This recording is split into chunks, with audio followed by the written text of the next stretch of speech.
Howdy, everybody. Welcome to Mouse Madness. I'm your host, Irish Husky. I'm joined here by my usual cohort. Say hello, everybody. Hello, everybody. Hello. I'm very excited to give you guys the new and improved Mouse Madness today.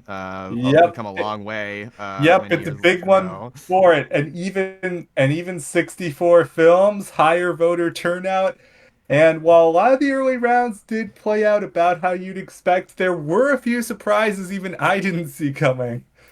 Yeah, like you guys are going to be learning a lot about the kind of people that watch my YouTube channel because that was the main source of our group surveying for this one. Yeah, so Okay. big thanks to Carrick for hosting the polls on his channel. We would not have gotten this level of support without him. No, Yeah. anytime. Yeah, I'm impressed also because the higher sample size means it feels a little bit more earned. It's a little more reliable. It, Right. for the original Mouse Madness, we were getting like 10 votes per round up until the finale when we started to broadcast it more. Right, and now even the losers are getting way more than 10 votes, with a few exceptions. We'll get to that. It's exciting. It really is. I'm very genuinely.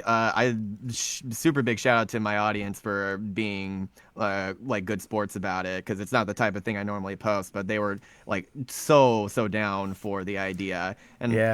I think that kind of comes down to the fact that people in versus spheres they kind of like the idea of ranking in general and putting things up against each other. Right. So I it saw was a a good few fit. of your comments though, where they talked about Muppets, Nightmare Before Christmas, Phineas and Ferb. Great movies, all, but not the focus of this poll. And I've Yeah, seen more than admittedly. and Yeah. I've seen more than a few comments going coughing baby versus hydrogen bomb. That has been the ultimate running gag I've seen. Yeah, for a but lot that's of just the them. nature of this early round. You pit the best against the worst because you don't want the best to get out early on, you know? You want to keep things exciting even if it means keeping things predictable to begin with. Yeah, of course. But that doesn't mean that every outcome was the one that we predicted. So, Yeah. I guess without further ado, let's get on to the results. Yeah.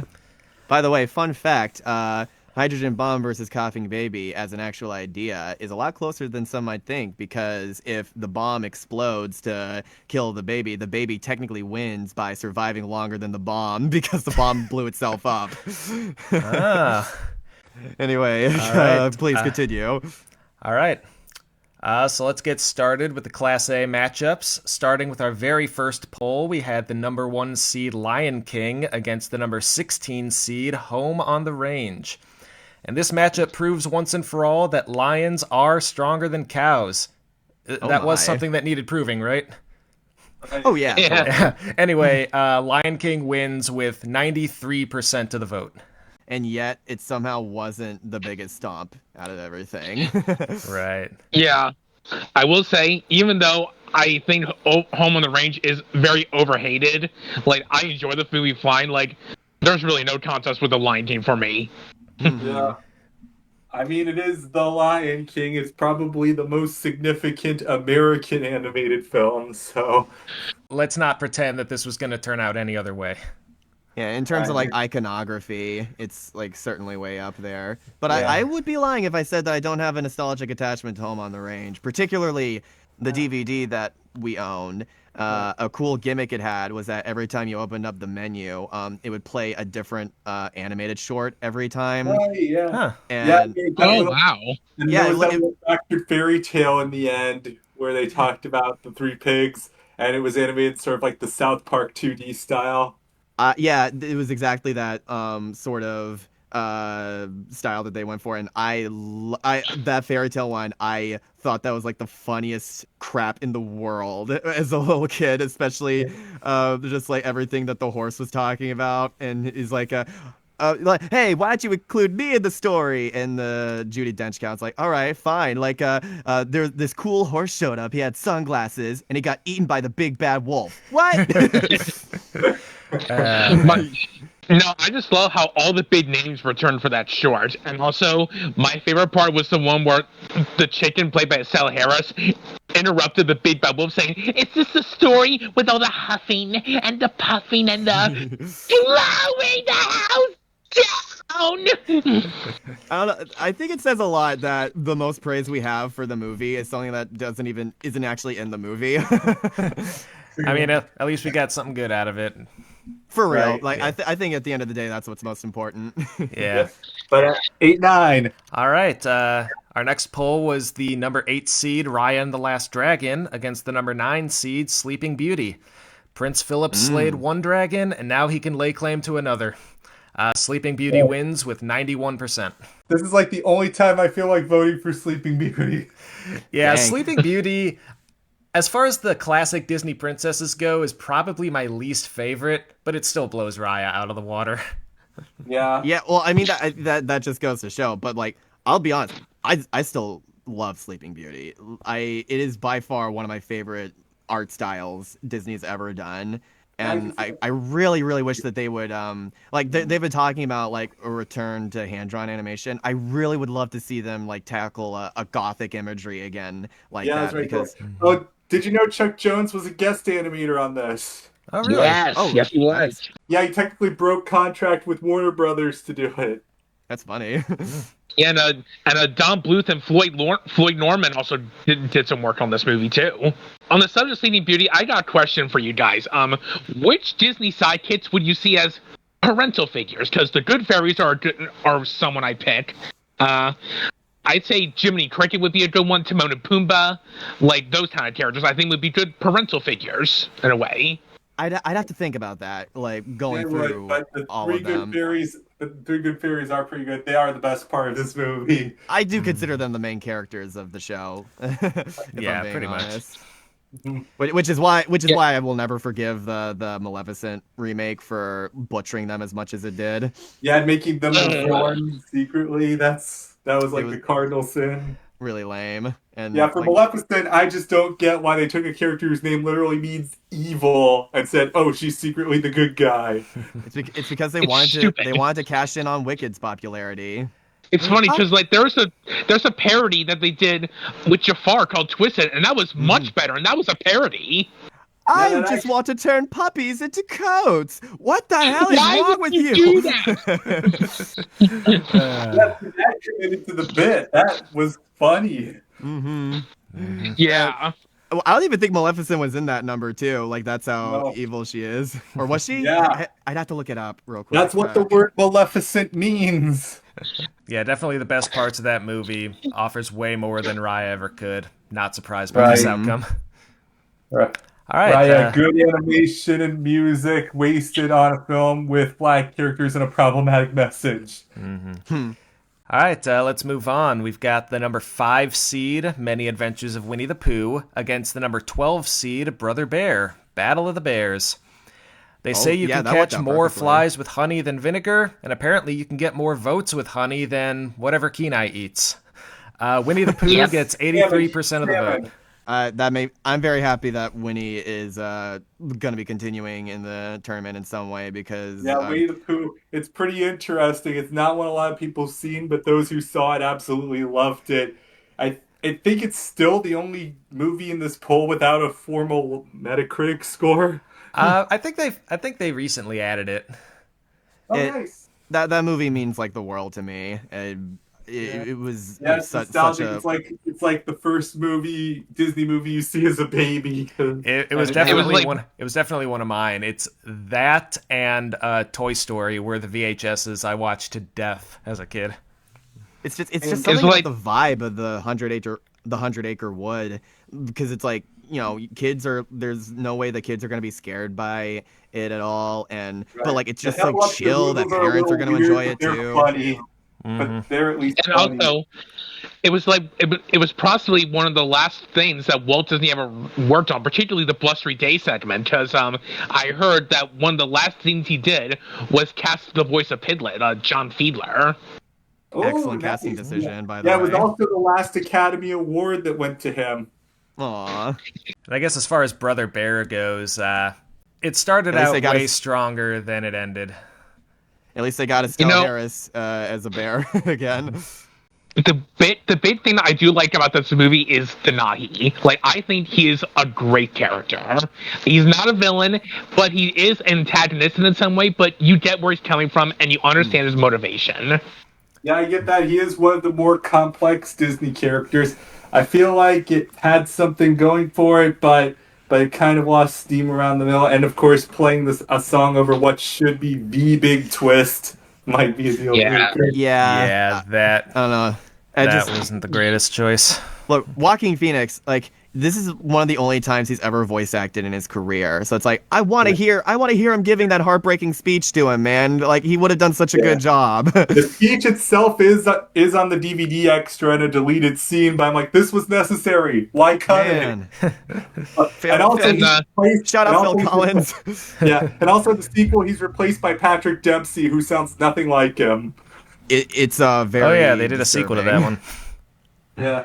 Man, like, that direct-to-DVD sequel era, I almost kind of miss it, if I'm being honest, because we got so much gold from that. My letterboxed. Oh boy. Say what you want about it. We wouldn't have gotten Cinderella 3 without it. You did. Yeah. Although I want to give a shout out to Jason Reyes, who was the voice of Denahi. Like, he sadly is no longer with us, but he did give a really good performance, and he was also Simba in the Broadway musical of The Lion King, so that's pretty cool. Neat. Oh, nice. And I think this was his only film role. Yeah, like he did a really good job. Personally, I think.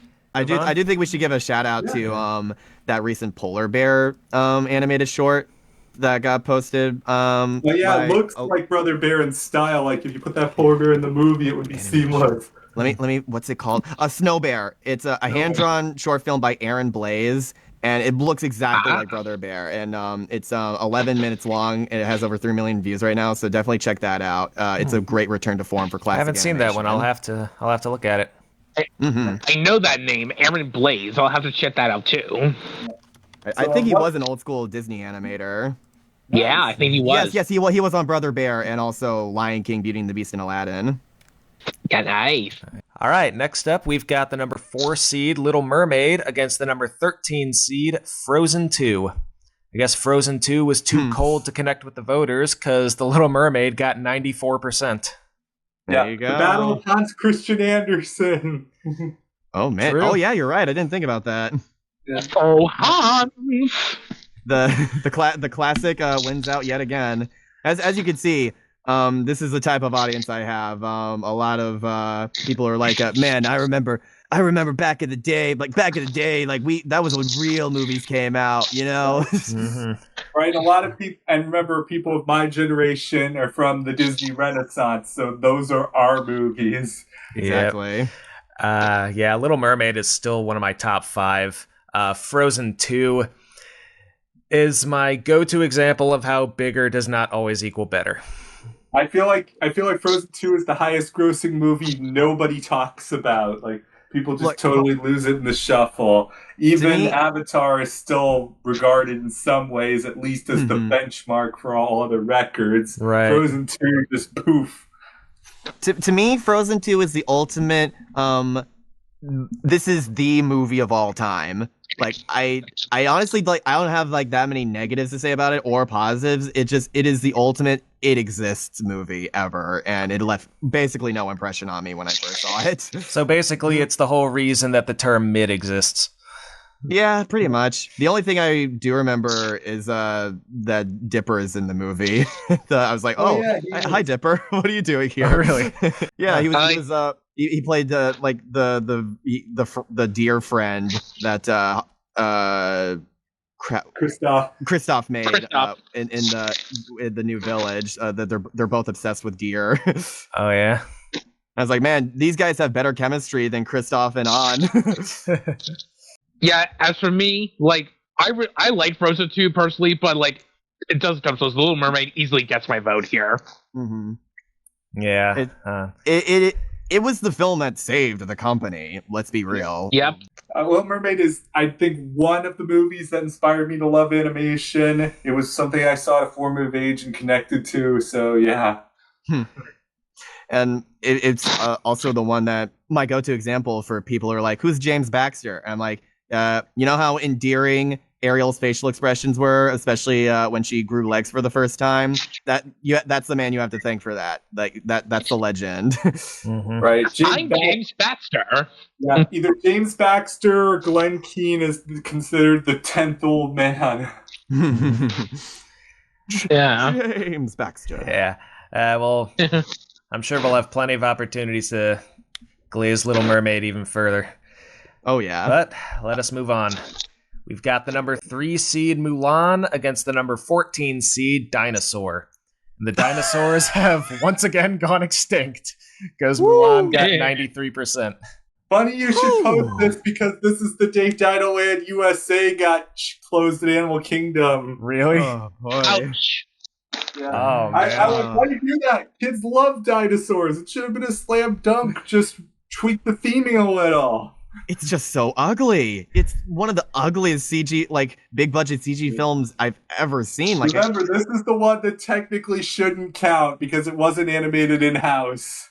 yeah, Right. but it still has the logo at the beginning, so technically, Right. I was surprised that you were included in Once Upon a Studio. I'm like, it wasn't technically Disney Studio. oh man. Well, I mean, hey, they said they were including everyone. They kept their promise. Yep. Like, I will say though, there was one really good scene. It was after the asteroids hit, and like they find out that there were no other survivors. I'm like, that was actually a legit heavy scene. Yeah, there's also one other praise I like. James Newton Howard. This is probably my favorite score from him ever. Yeah. Honestly, the movie is like it starts off pretty good. When it's like when it's almost like you're watching a documentary. That But then- opening theme, that theme music is so iconic. You probably forget it came from this movie. Right. But then the characters start talking, and after that, it becomes like a lot more bog Yeah, that's standard. the thing. It would have been better as a silent movie. Like 50% of the problems could have been solved if it were silent. Uh-huh. But Anytime the movie tries to get heavy later on, I'm just like, this is the same movie that has Love Monkey. yes, I will never. I love telling people that the Love Monkey is also Timon on Broadway and Daxter from the video game franchise. Yeah. That's right. Like he's basically monopolized the annoying scrunkly archetype, and like his voice is just perfect for that. Right. And somehow more annoying than Daxter in the first game. Nighty night, Jack. Yeah, but Mulan continues to add to her body count. Exactly.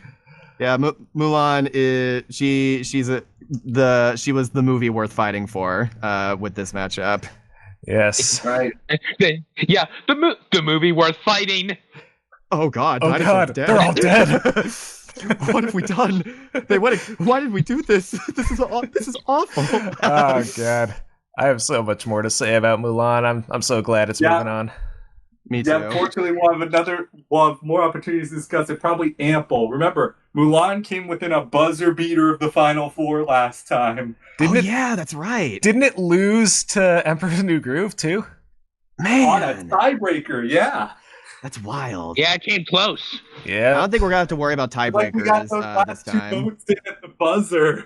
It's But like with how many more people are going to be voting on it, I think we'll be fine on that front. Yeah. Yep. Although if we do see a tie, that'll be way more interesting. I'll have to like go into the metadata to look at the exact number of votes directly in order Right. to get the correct numbers for us. Mhm. Huh. All right, let's move on. We've got the number 6 seed Tarzan against the 11 seed Hunchback of Notre Dame. Coincidentally, 2 films that feature figures involved with Genesis, Phil Collins and God. Phil Collins. Yeah. That's a good one. Well, the glory of God must have had a hand in this because Hunchback won with 79% of the vote, the first real upset of the tournament.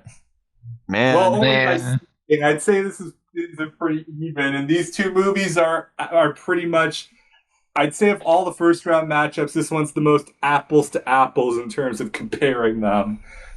Like definitely the obvious black sheeps of the Renaissance era, because you got like Tarzan is like you got like a very wide range of opinions from people on that one. Personally, I love it, but I can understand a lot of elements of it not working for people. Like, for example, all the Phil Collins songs or Rosie people thinking O'Donnell. that yeah, the people think of the side characters are annoying, but like I still find like a lot of it very charming. And then you got Hunchback, which is by far, I still think it's like probably the darkest Disney film, It's like definitely the mainstream most that they've adult done. Disney film, at least from this part of Disney. So I could totally understand that, like not resonating with families as It has much. themes of lust, religious crisis, And racism. fucking Sanctuary. Yeah, Yeah. it doesn't surprise me at all that the current crop of Disney adults have really taken to this one. It even Yep. starts with police Remember, brutality at remember the in the very book- beginning. Yeah. Also, in the book, Frollo and the Archdeacon are the same character. So that added an extra layer of crisis to them. Mhm. I think it was for the best that they made Frollo into a judge in like the movie because it actually gives him more power and makes him more threatening in a way. I agree. It gives you a more straight up bad guy. It makes it easier to root against him. Yeah. Right. I wonder sometimes if Hunchback is one of those films that falls into the category of the main thing people talk about is the villain, to the point where it's like you almost forget to shine spotlight on the rest of the film, because like, yeah, for as much as we talk about it being a very dark film, we also forget that there's a lot of really goofy moments in it too. In fact, when I think I sometimes literally back mean to goofy. back. Like somebody like getting launched into the stratosphere with the goofy holler, Yeah. and even Patrick Star voices one of the guards in it. Right. Yeah, also the gargoyle song that comes right after Frollo burns a guy's house down. And it's like, you know what, Disney? I get it. I get why you needed to include this in order to keep the G rating. It's like, I'll take that one on the chin. I won't complain. Yeah. In terms of goofy moments, the one me and my sister remember the most is always, I'm free. Oh, dang it. Oh, that's such a good classic. bit.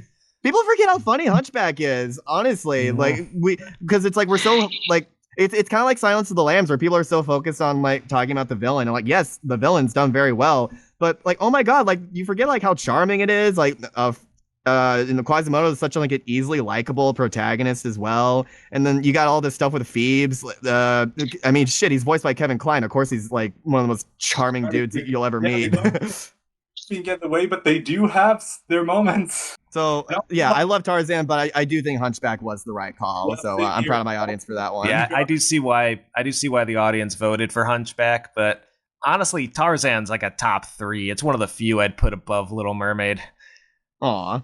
Because like Yeah, also, the emotion of that movie, especially when Tarzan is saying goodbye to his mother, that kills me every single time, And man. also for the gargoyles, I kind of think they're real. They do stuff in the final battle that it was impossible to pull off for any other character. Right. Yeah, I think they're real. I think they're real too.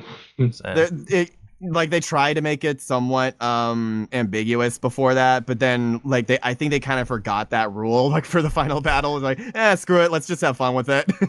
Yeah. But yeah, the thing I respect most about Tarzan is like all the high profile actors that they got, like Glenn Close, and making them do gorilla noises for a lot of the movie. I think that's really awesome.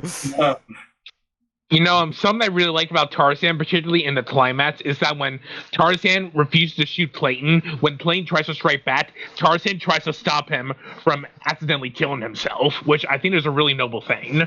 What probably up there was one of the coolest villain deaths. Right. Outright scary. The darkest. Like, I still remember, as a kid, I thought that Clayton fell to the ground covered in vines, and the knife that came down is what killed him. But then, in later watchings, I like turn my head and I see the silhouette. I'm just like, oh god. Yeah. Clayton, what are you doing? Oh, just hanging around. I'm awful. Although the machete falling on him, as like him falling to the ground and the machete falling on him, that would be pretty dark as well. Yeah. Like you get like a blood splurt maybe. So let's see if somebody else does. You get like the close up shot on him, like Willem Dafoe in Spider-Man, where he's like, "Oops." All right, next one. Yeah, let's move on. We have the number 7 seed Bambi against the number 10 seed Fantasia 2000. Old school versus sequel to old school. And Bambi won only with 57% though. So this was one of the closer ones. Yeah, I wasn't surprised by this being a close one I because guess it's Fantasia so 2000 has like a lot of big. segments that people love, and Bambi's like one of those movies that's so old that people kind of like Right. have a hard time appreciating. Yeah, it's an acquired taste. If you're Mhm. into a certain mindset, if you're like a lot of the people who like this are the film historians, the experts, the ones who get paid to write about movies. Right. The ones that You consider know, Man one of the greatest Disney villains of all time. Right. Even though man is not on the screen at all. So You know, stop saying Man is one of the best villains of all time. Yes, man. you know, I heard that in Bambi 2, they were gonna have Man get a voice, and Christopher Lee of all people was gonna play him, but they later Ooh. rejected that idea. Yeah, no, that kind of kills it. That kind of kills the message. They're just as foreign. Man is just as foreign to them as they are to man. So, Right. so having man get a face and a voice that would ruin the suspense and it would kill the mystery. Yeah. Although what's interesting on the subject of voice, like there are so many people I know that keep forgetting that one of the most prolific Disney voice actors, Sterling Holloway, was in the movie. Yeah, I actually like looked that up last night because I was having a discussion with somebody about Sterling Holloway and Jim Cummings, and when I looked up his BTVA page, I was like, "Oh yeah, he did voice Flower. I forgot about that." Yeah, it's a pretty unique voice for him.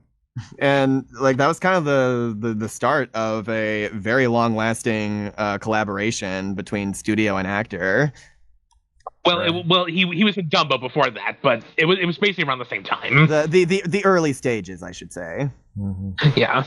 And yeah, no, look, Bambi is like the ultimate like this belongs in a museum type of movie. It's less about the story and the characters and more just the vibe you get watching it and like right. I think a lot of it but paints. But honestly, rewatching it a while ago, I think I realized a lot of my favorite movies are just vibes. Yeah, Just seeing stuff like that, stuff like Spirited Away's vibes. Wall-E's got a lot of that vibes feeling going for it. Yeah, nothing wrong with that. Yeah. And although a recent example would probably be Flow as well, which Flow, that one was great. I will say this about Bambi also. I actually have a fear of owls. Like Really? I have a phobia of them. However, my favorite character in the movie is Friend Owl. Like I really like his personality and like his charm. Oh, yeah, wow. he's fun. Yeah, well, a lot of Disney movies have owls. There's Archimedes, Pooh's friend owl. Big Mama though, like Big Mama's a sweetheart. Yeah.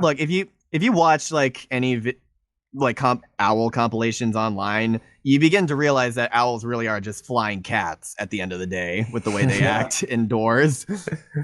And yeah, a lot of great stuff there, and I'll never ever forget like the greatest scene juxtaposition in cinematic history of like Bambi's dad being like, "She's gone, Bambi. Come with me," and like they're going off into the distance, and like then it cuts to the springtime, da da da da da. Everyone's happy, la la la la la. Like very, very, very, very inappropriate. Yeah, complete opposite of what Mulan did. I'm just thinking to myself like, what? What's happening? I haven't gotten over this. Oh boy. I love Bambi though. It is I always like point to scenes like the storm and how it lines up with the music, and they use the symbols to represent the thunder. Bambi, I really like too, but I honestly like Fantasia 2000 more. But I still really appreciate Bambi. Yeah, Fantasia 2000 is weird for me because it's like I think there are shorts in that movie that I prefer over Bambi, which makes it hard for me because it's like we have to judge them as like films, like back to back. And there is actually a pretty apt comparison with the final segment, Firebird. Oh yeah, yeah. But you know the blues. I used that short to test my sound system when we renovated our house. Really? Rhapsody in Blue. That's what I was thinking of. Rhapsody in Blue is my freaking favorite. Oh my gosh. That's a tough one to beat. That's probably my favorite segment from either Fantasia. Same, It just hits the vibe. And it's one of my favorite compositions of the 20th century. Yeah. And no, I really also should say, like, it's interesting how Joe Grant, he's the only guy from the original Fantasia, I think, was still alive to work on this movie. Also, Really? Yeah. Was the flamingo segment his idea? Yes, like it was originally going to be ostriches, but they thought it'd be too similar to Dance of the Hours, so they changed it to flamingos. That makes sense. That's a good choice. Yeah. I still am not over the fact that they brought Penn and Teller into this only to have them introduce the same short from the first film, Sorcerer's Apprentice. I was like, come on, guys, like this is so lazy. Yeah. Like give us an actual like follow up to it. Don't just like replay the same thing and like it's actually just filler. Like that's the definition of filler right there. And whatever, it is what it is. Yeah. All right.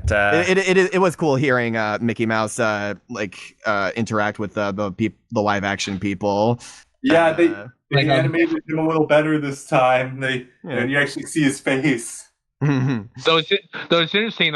Even though people probably prefer how Mickey Mouse was like in Fantasia, a lot of people always say Wayne Allwine was Mickey Mouse's superior voice, which was the second movie.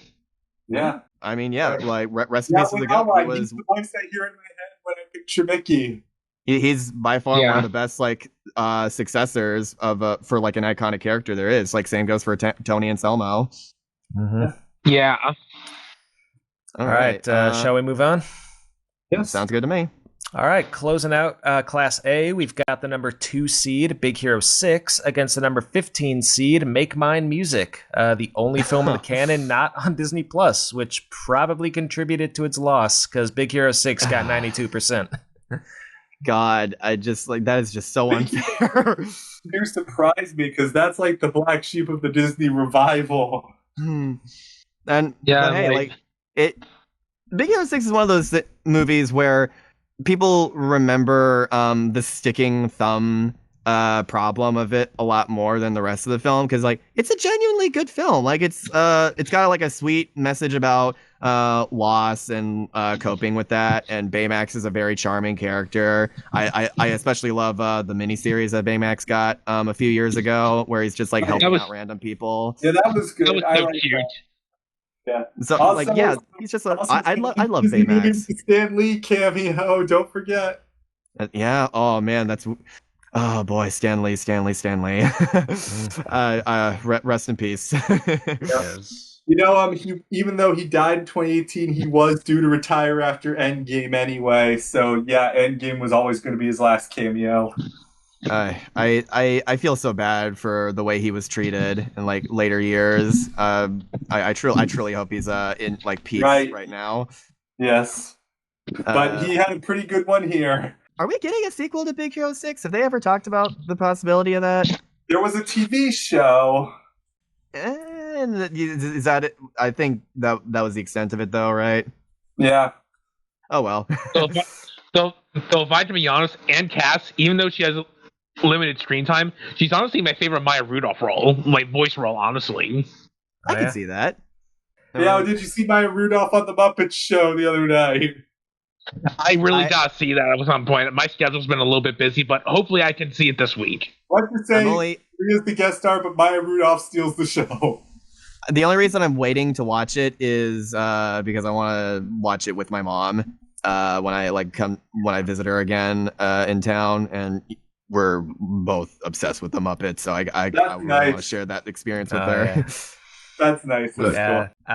Got anything else to say about Make Mine Music?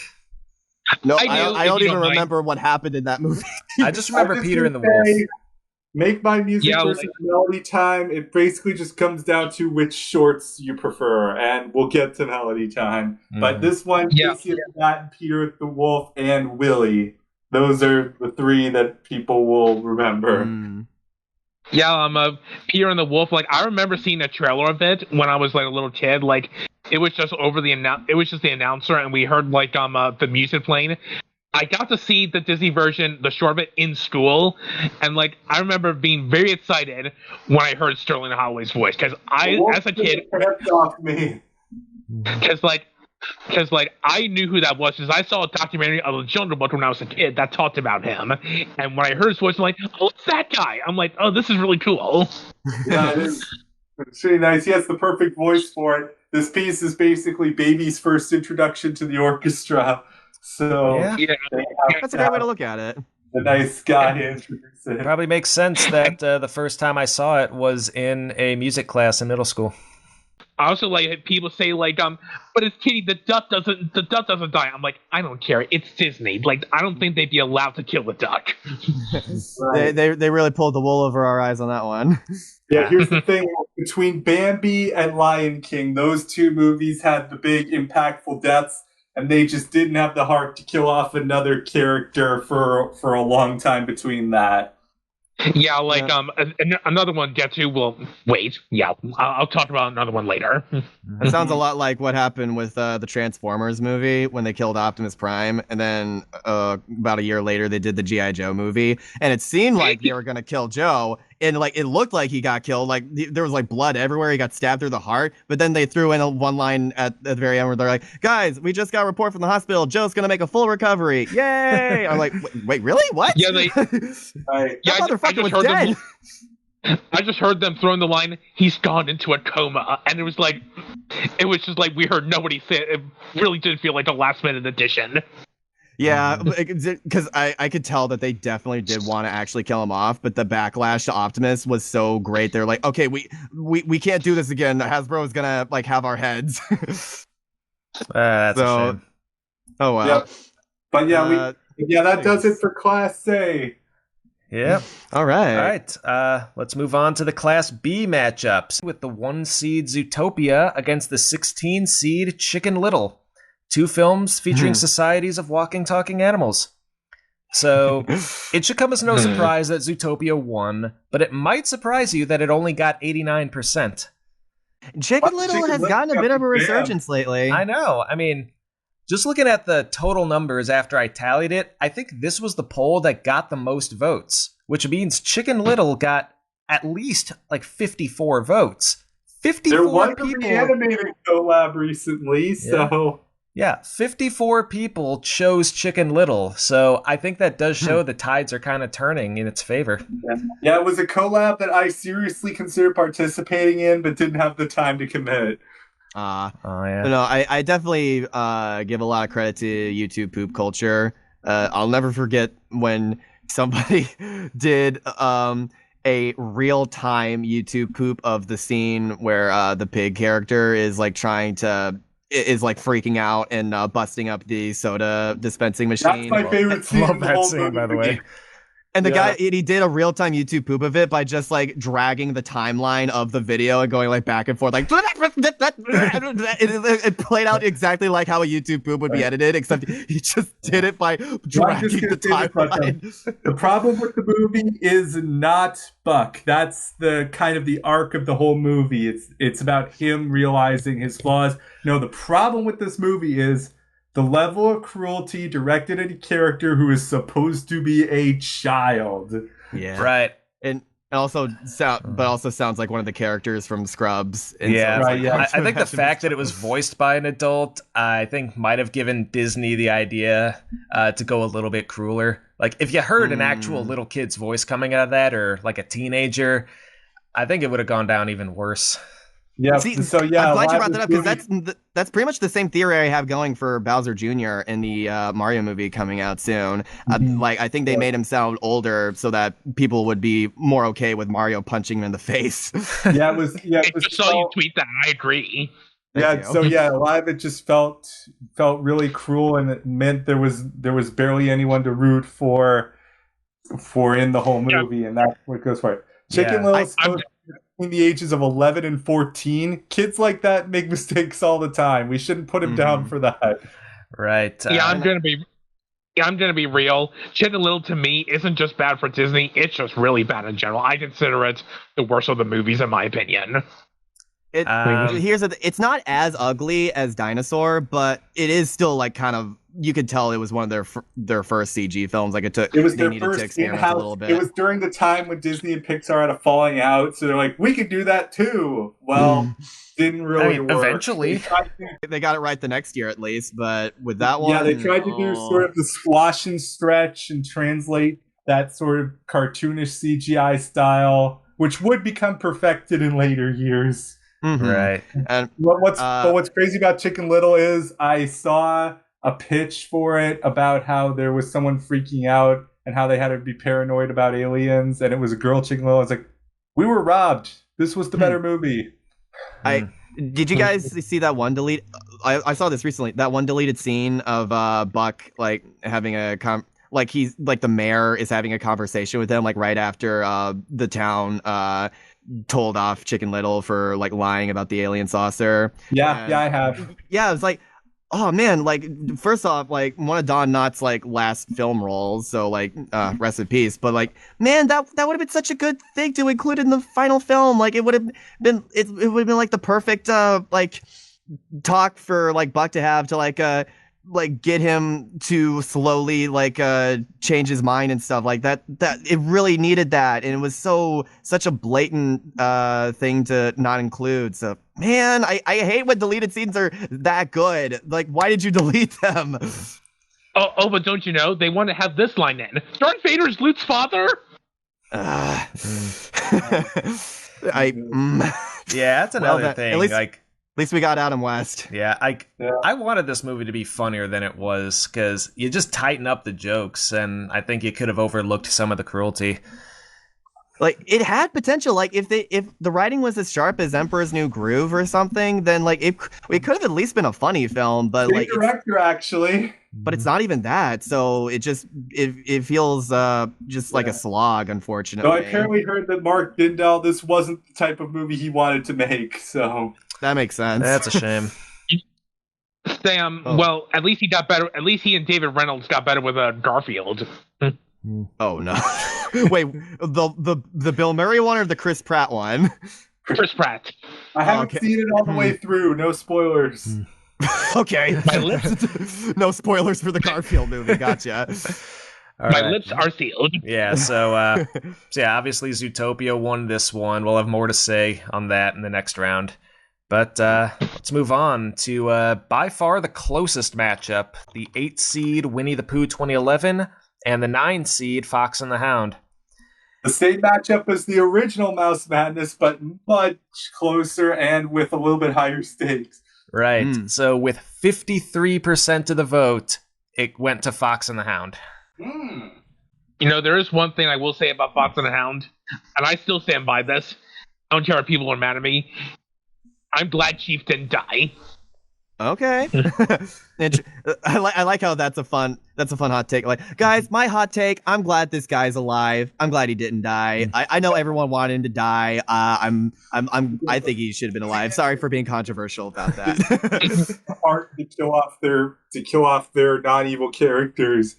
No, yeah, that's something we could definitely go into more in later rounds. But yeah, here we go with Winnie the Pooh. It's a nice, charming little movie. It's a little bit less derived, even though it's a singular story. It's somewhat less focused, but it does still take influence from the original Pooh stories.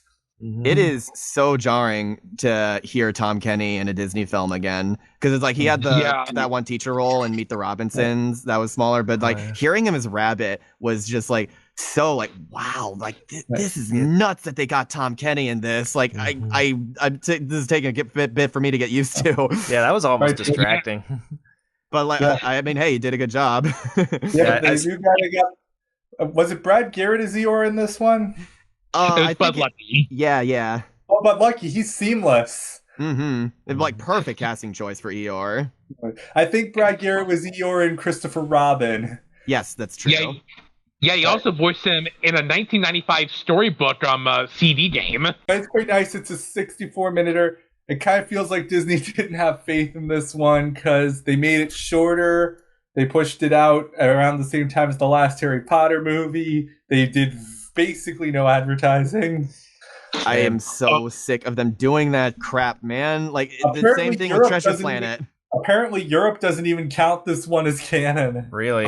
Oh, Wow. come on Yeah. now. I still say that this movie has the funniest moment in any of the Winnie the Pooh movies. I cannot not. No, specifically the part where Owl flies up out of the hole to give Piglet the speech and then jumps back down. And then Rabbit's just like, I can't believe how wonderful that speech was. Like that's SpongeBob comedy right there. Oh, that is right out of SpongeBob. Yeah. I love that. Yeah, so You know- thankfully the- Pooh 77 moved on. He deserves that at least. on the subject of Tom Kenny, like I just gotta say, the animator of the genie animating the voice of SpongeBob, I think there's an animated match made in heaven. It's wild. But so here's a funny thing.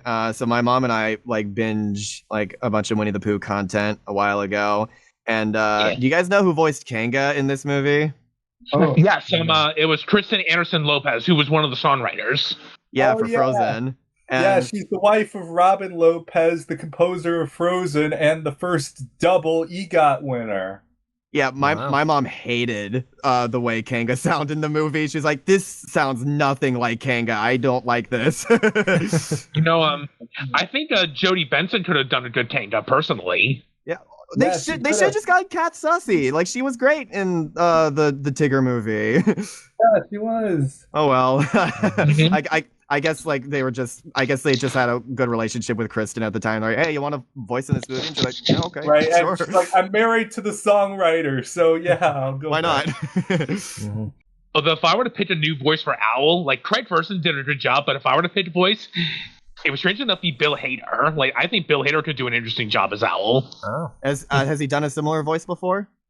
It's strange enough. I don't even like this movie Dougal, but the voice, but like Of all Sorry, but, like- please ignore me. But like the voice he gave for the soldier, I'm like, you know what? I could kind of see that for Owl personally, and like I think it could work. Fair enough. That is such a wild pull. I know that the movie sucks, obviously, but like I'm just saying. I'm so glad you mentioned that. Thank you. I forgot No Dougal was a problem. thing. we gotta talk about that movie at some point, and it really is that kind of uniquely bad. We need to talk about like trash bin movies at some point and make that the theme for an episode. Right, yeah. Ooh, That'd not be bad. fun. Yeah, we'll be seeing more of Fox and the Hound next round. All right. Moving on. Our next matchup, we've got the number 5 Lilo and Stitch against the number 12 Bolt. Oh, that's an easy one that we can gloss over. Ah, Yeah. really? I mean, Because- Lilo and because it's Stitch like- wins, gets 89%. I'm one of the biggest Bolt defenders that you'll see, though. No, it's like nothing wrong with Bolt. I just like I don't have that much to say about it, unfortunately. It's good for me, but honestly, for me, it's the movie I always forget about when I'm naming off the films Yeah. in my head. Yeah. I'm not going to pretend it's a masterpiece, but there's just something about this movie that, like, I keep coming back to it. There's just something kind of relaxing, and I don't know. It's just a movie that puts me in a good mood every time I watch it. And it's actually a fair bit darker than it looks on the surface, because like you think about how the replacement Bolt, how terrified he was when they were filming the scene. Like you compare and you compare that to the real Bolt, who's obviously been used to that. Like comparing him to Puppy Bolt, when Penny first adopts him, you just have to wonder what did they put that dog through that he can go through all that stuff without flinching? Like what kind of behavioral therapy did they have to give this dog so that he does all that? Did he start off terrified too? I mean, it's a stark like look at animal cruelty in it really is, yeah. movie pictures. Yeah, I think the only kind of resurgence this movie got recently was people realizing just how awful the PR agent was. Yeah, that was pretty wild. It's Yeah. like, sorry, your daughter almost died, but hey, we can make like an awesome publicity stunt out of this. Yeah. Yep, he's out. But hey, in this, like Grey Delisle as Penny's mom, and Carrie Walgren is the broadcaster in it, and surprisingly, I just learned this now. Apparently, Chloe Grace Moretz played young Penny, like before, like she was aged up to Miley Cyrus. So I guess that was like one of her first like child roles as a kid. I had no idea about that. Oh wow. Cool. Like Chloe Grace Moretz, we cannot avoid you on this series. Right. Yeah. So yeah, I love Bolt. I'm also not surprised Lilo and Stitch won though, because that is another like top 10 for me. Mm-hmm. So what it is, and just wait until Bolt gets a live action remake, and then it'll get the resurgence it deserves. Oh dear, don't give them ideas. Don't you dare. All right, moving on. We've got the number 4 seed Pinocchio against the 13 seed Pocahontas. When you wish upon a star, you can obliterate one of Disney's all-time worst. So Pinocchio gets 91%, and Jackson, I think I remember you defending this movie in the past. Yes, I do. Mm-hmm. Pocahontas, really nice visuals, really beautiful visions of the past, but kind of weird story. There's a reason this hasn't been remade. Right. Yeah, I would be flabbergasted if they did a live action remake of Pocahontas. Yeah, I genuinely would be like, my jaw would be on the floor. Right. Yeah, I think the only princesses who haven't been remade yet are Pocahontas, Tiana, Raya, and I forget who else. Rapunzel's getting one. And the only reason they haven't done one for Frozen is because of Once Upon a Time. Oh yeah. Pocahontas is just such a weird movie to like go back to. I mean, I can acknowledge like there's a lot of good stuff about it, and like the once again, I gotta appreciate the art style, and the music is really good. Like you could tell that Disney put like a lot of its best people on this one to like, because they were expecting this to be the big blockbuster, as opposed to Lion King, ironically enough. Yeah, they were like hoping it was not only gonna get Best Picture nominated, but they were hoping it was gonna win it too. Yeah. They put their A squad on this and the B squad on Lion King, and let's just say they bet on the wrong horse. Absolutely. But it's just weird looking back on it because of how much our perception of shit like Thanksgiving has changed over the years, like getting into the historical context of everything. And you got freaking Mel Gibson in this movie as well. Like that hasn't aged the best He was either. the highest paid voice actor at the time. Is that wait, is that actually true? Record was surpassed. Oh, who surpassed it? I think Demi Moore in the next Disney movie. And then she was surpassed by Cameron Diaz for Shrek. Wild. Oh man, but all I'll say is I can accept Mel Gibson in Chicken Run at least. I'll say that much. Yeah. But it's a little harder to stomach in a movie as weird as this one for me. but Jackson, like how would you defend this movie? Like, I don't really let the historical inaccuracies bother me. I just consider it just like a really great movie to watch. Like, I watched it a lot with my family, and like that really holds something personal to me. I really liked a lot of the humor and voice acting too, and the music. I think is like some of Alan Menken's best. Like, this is his first collaboration with Steven Schwartz, as a matter of fact, and like they are both really talented. Colors of the Wind is a pretty good song. I'll give it that. Like the two are like really both talented musicians, and their style just works really well with each other. Same with like Hunchback and Enchanted. Like, it really is something special. Yeah, like very beautiful movie. I didn't find myself like that connected to the characters as I wish I could have been, and I always find this like so funny to think about that. The movie, all about communicating with nature and stuff, doesn't have a single talking animal in it. It's like that's the one time where like talking animals would have made the most sense. Well, it does have a talking tree. That's something. Close enough. I will say though, I also really like I really love the voice acting of David Ogden Stiers, and I thought he did really good with Radcliffe and Wiggins in this movie. Yeah, I remember having a voice acting workshop with someone, and they talked about David Ogden Stiers a little bit, and they're like, you know that somebody is awesome at their work when even Disney, who could get literally anyone they want to voice all their characters, looked at this guy and says, we're going to have him voice 2 of the characters, like, prominently in this movie, because we know he's that good at it. Yeah, David Ogden Stiers, he was really underappreciated after MASH, but also Radcliffe is one of the very few Disney villains, and one of the few from the Renaissance, certainly, who does not die. Don't you find that interesting? Oh, yeah. They wanted him back for the sequel. And he came so highly recommended. I think it's partly because he's based on a real person who lived a little bit longer out in England. Mm-hmm. Oh, God forbid we're historically inaccurate for this one. Right? That ship already sailed. The most accurate thing about this movie is the British flag they use. Oh, interesting. Scotland had not signed the Act of Union yet. So that's why the British flag looks different. Oh yeah. Okay, fair enough. I'll give you that one, Disney. Yeah. I think most people though are pretty willing to write this one off. Not to say, it's a bad thing to like this movie, obviously. Yeah, this movie's not irredeemable. It does have some good moments for it, and I would watch it in a Disney Renaissance marathon.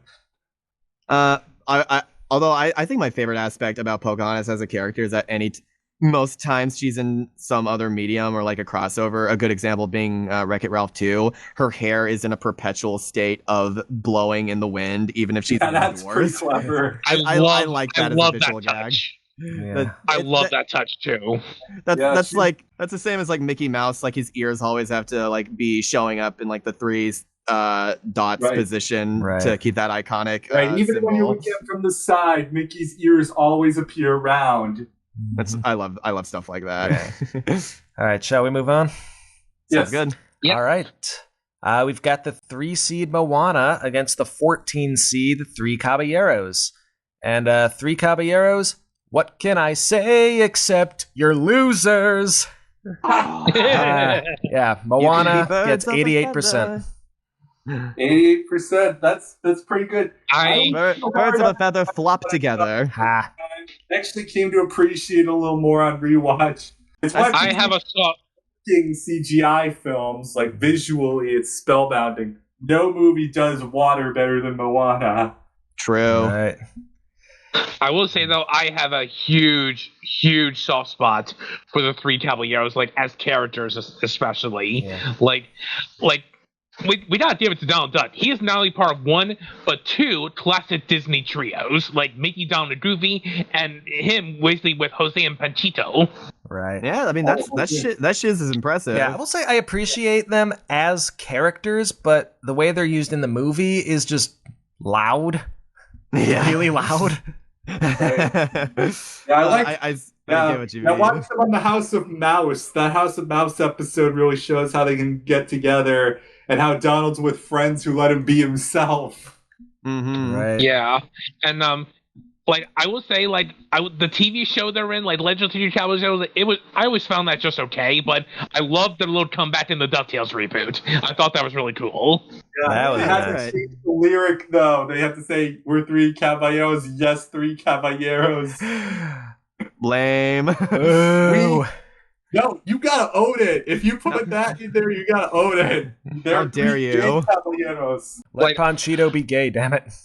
I will say though, I do kind of wish Rob Paulson and Charles Elsworthy came back to voice them. Yeah, I understand. At least them probably wanting to get being like ethnically accurate to the characters in a sense. Rocky's Mexican, isn't he? Well, at least with Rob Paulson's side, so I'm not sure about. Yeah, Eric Bauza could do a great Jose then. Yep. He did voice him in their own TV show.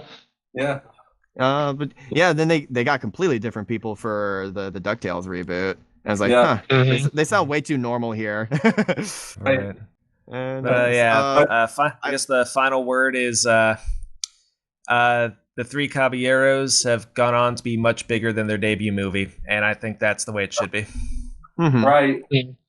I do love the finale a lot though, with the fireworks bowl. Right. There's a lot of good visuals there.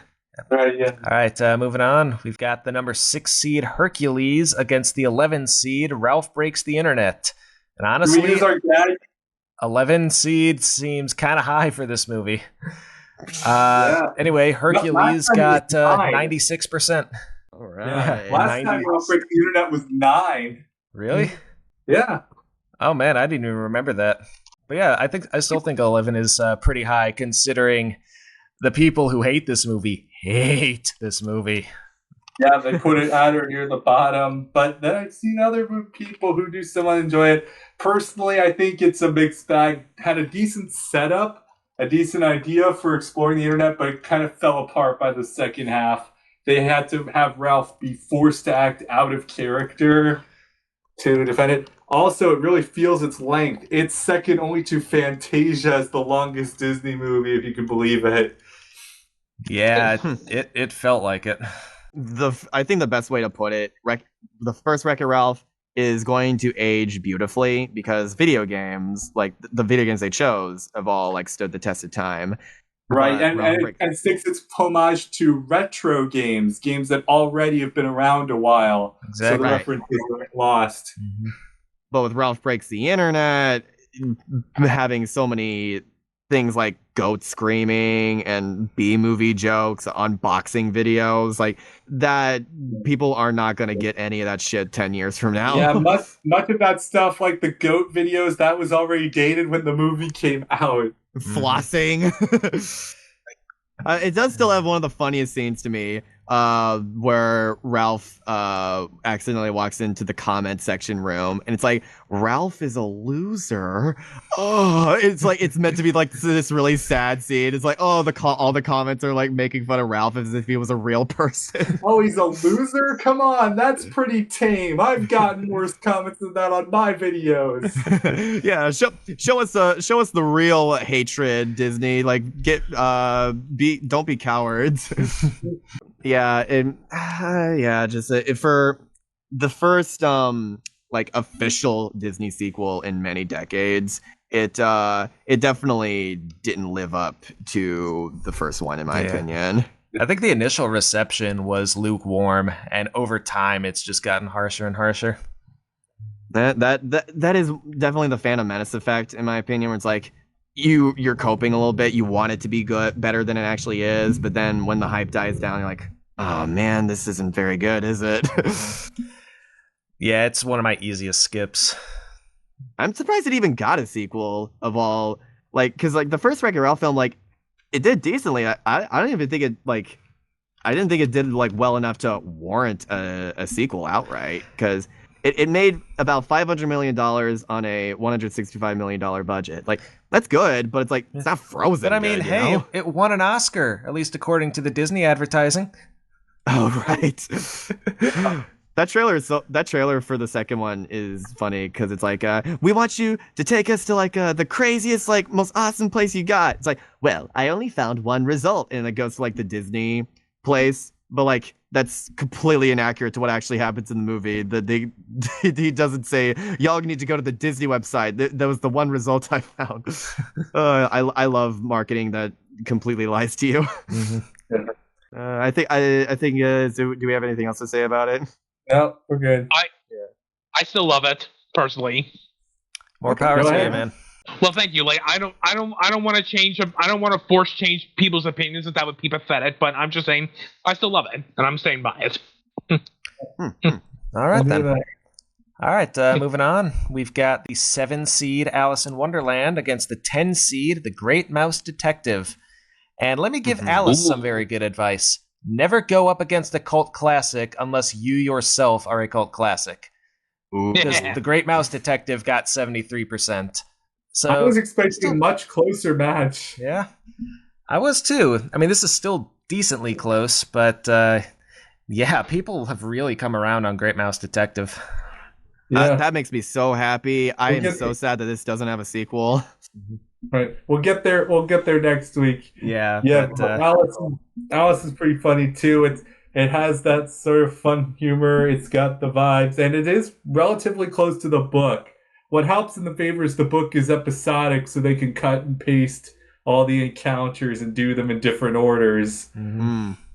I think with Alice in Wonderland, I probably would have preferred it as a TV show over a movie. I think a TV adaptation of Alice in Wonderland would be a really interesting idea, and it would be a lot easier for me to handle the insanity all at once, because that's kind of my biggest uh, deal breaker for me when it comes to Alice in Wonderland. It's a lot.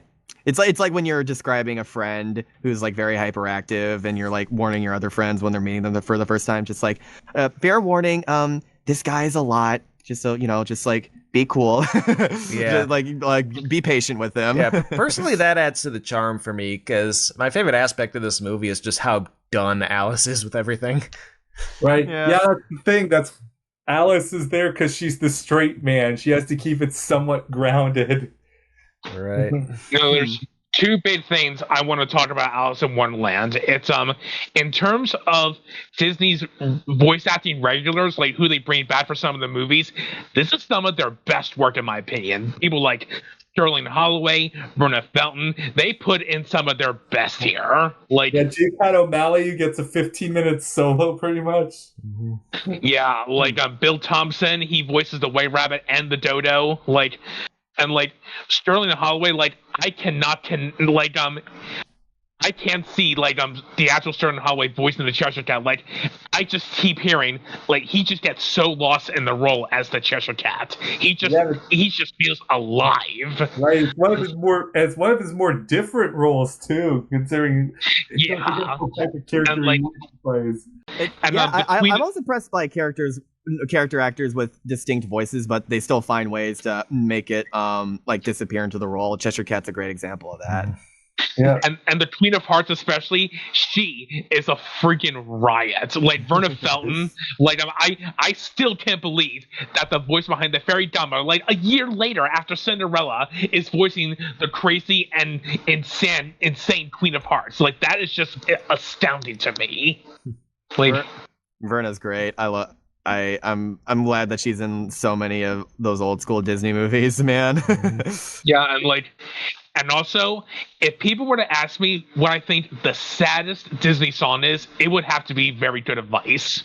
Like "Very Good Advice" is when Alice, like she's lost in the woods. She starts blaming herself kind of for like not listening to like basic advice, and like all the Wonderland creatures are like surrounding her, and like they all start crying. I'm like there are other sad Disney songs too, like "Baby Mine" or "Dos de Regatas" from Encanto. But I'm like, you could argue that there are some uplifting elements in them, but with this, a little girl's lost in the woods. There's no way to get out. Barely anybody has been helped to her, and she's like blaming herself for it and just like crying her eyes out. It's basically my pick for the saddest Disney song ever. I feel that, and I also kind of sympathize with the message a lot. I give myself very good advice and very seldom follow it.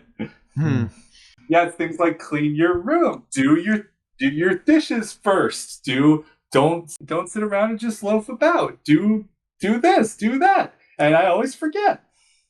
So yeah, the message of the song. And also another thing about the Queen of Hearts, I love that when she shows up, anytime we see the King of Hearts, the White Rabbit just goes, "And the King." That's one of my favorite Disney running jokes. It's like the originator of Zoidberg. It's like, we have to present to you the Queen of Hearts and the King. They carried it over to House of Mouse. Oh yeah. Yeah, like I always love like people like to think who did that little. Like some people like to say it was Walt Disney himself. All right, shall we move on? Yep. All right. Sure. All right, let's finish off Class B with the 2-seed Wreck-It Ralph and the 15-seed Melody Time. The Lord was not good to Melody Time because Wreck-It Ralph got 97%. Yeah, this is the first one I voted against the consensus. I voted against it too. But Melody Time is sort of like really good. It feels pretty nice. Of all of the package films, Melody Time is the one that feels the most like a continuous, complete feature. Again, with Make My Music, it goes with do you prefer the segments here? Most of them are winners. I like Trees as a pleasant interlude even. That's the weakest segment, but it still feels nice, and I like the poem. Yeah. I realized that we didn't talk about the Eric One-Bird yet, since he was in the Three Caballeros. I just want to say, I love this little crazy dude. I love him. I love the Eric One-Bird. Oh, Huracan, he made it. Blame It on the Samba was from part of that mission, but they couldn't put it into either of the movies, so they were like, oh, let's just go hard here. Let's have Ethel Smith on it. Mm-hmm. And also very good blending of live action animation for this one. Yeah, it's pretty seamless. This was originally made as a tribute to American Heroes, which explains why Johnny Appleseed and Pecos Bill are the longest of the two shorts. Mm-hmm. Yeah, and it really tells it. They got Roy Rogers in a Disney movie. That's cool. Right.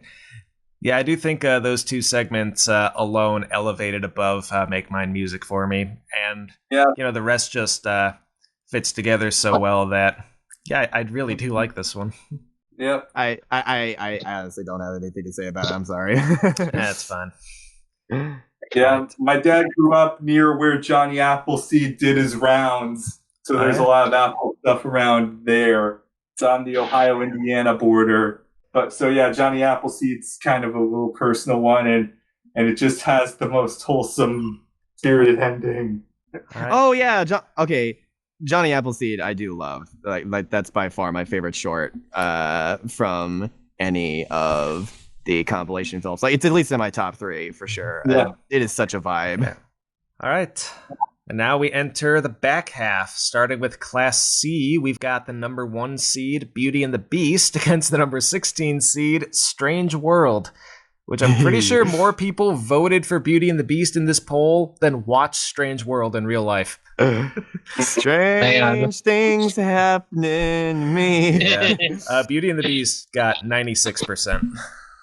Yeah, pretty tough. This is the group of death. It's going to be interesting to see how far the group goes. But yeah, Strange World is pretty interesting. Have any of you guys read The Mystery Flush Pit? No. It's basically that as a movie. Yeah, we've already talked about this movie in a prior podcast. I really don't know if there's a whole lot more that we can add. And I'm not really sure that Strange World deserves that much extra time either. I don't think the movie's bad necessarily, but it's easily one of the most skippable. It's just so uninteresting, unfortunately. I will say, I do love the little dog that Bernie Mattinson put in the movie, and they named the dog after him. Legend. Oh, neat. Yeah. I meant it when I said it last time, and I stand by that I like the Goop character from the movie. I forget what they call him, but he gave me a lot of Alan Becker vibes when it came to like the silent storytelling of his movement style, and Splat's the name of the cell. Yeah, I like Splat. I think he's cool. I like that he got to show up in the Once Upon a Studio short, and they even told they basically told the exact same joke from Winnie the Pooh with them being trapped in the closet and him like stepping outside of it and like everyone being like, "What?" But yeah, we've been there, done that. So 8-9. All right. We have the 8 seed Treasure Planet against the 9 seed Princess and the Frog. These two films were back to back on my Letterboxd ranking. Yeah. So Princess and the Frog won with 59%, and I am so mad at that. Yeah. I mean, oh no, that's too bad. But Treasure Planet, come on, man. This is it. This could have been something. It's one of the last Disney movies that actually took risks, and as one of the 5 people who actually did see it in the theater, I was blown away. Yeah, this movie is just mind-blowing from a purely technical standpoint. It looks freaking amazing. Yeah, and it's also reasonably faithful to the book, despite the space setting. They keep Long John's moral ambiguity, they keep the ideas of the characters and the plot beats, and the biggest twist is that there is actually a treasure.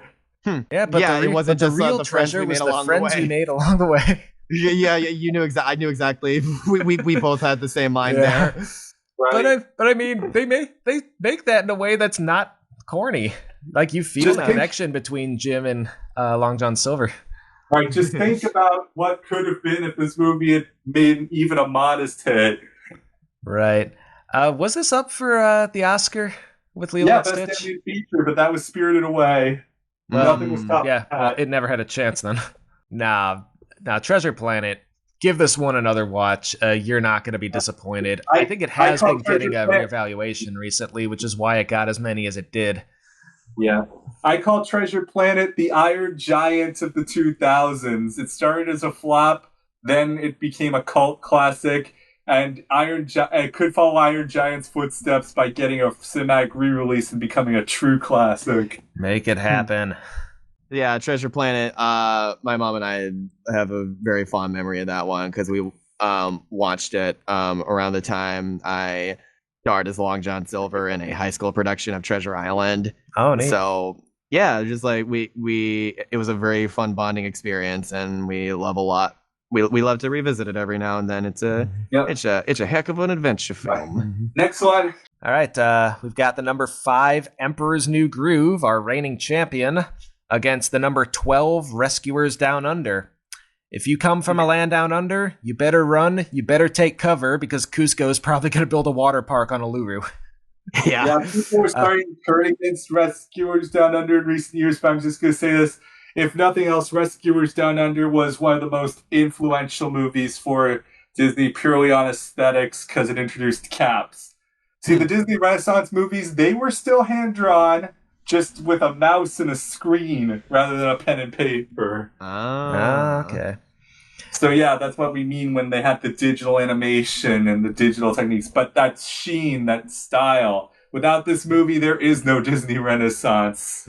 I saw a really It looks so great. I'm sorry. I saw a really stupid joke one time where people were postulating, was Disney on drugs when he made this? And like, did you know the original Mickey Mouse shorts was actually just Disney filming a mouse in real life, but because he was on drugs, he was shaking the camera so much it looked like a cartoon. Oh, jeez. Oh, you people. I would say, though, the one thing this movie does worse than the original is the character of Bernard. Which character is Bernard? Is he still voiced by He's- Bob he- Newhart? Yes. Yes, he is.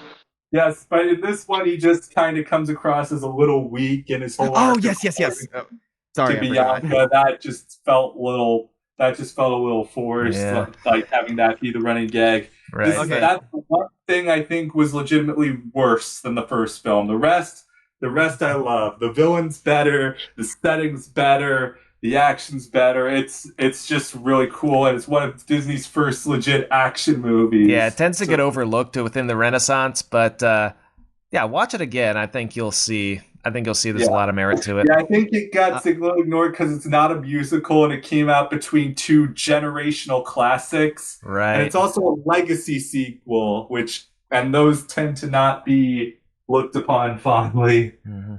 No, I actually, my mom and I watched this one recently while we were like staying at a hotel, and it just happened to be on TV. Feel free to cut me off if I'm going on for too long. I'm going to try my best to keep this short and sweet because I know we have limited time here. We hated this movie. Because they played the original Rescuers right before it, and we're like, oh man, this was good, like a great time. Then Down Under played, and we were like, oh my god, this is so stupid.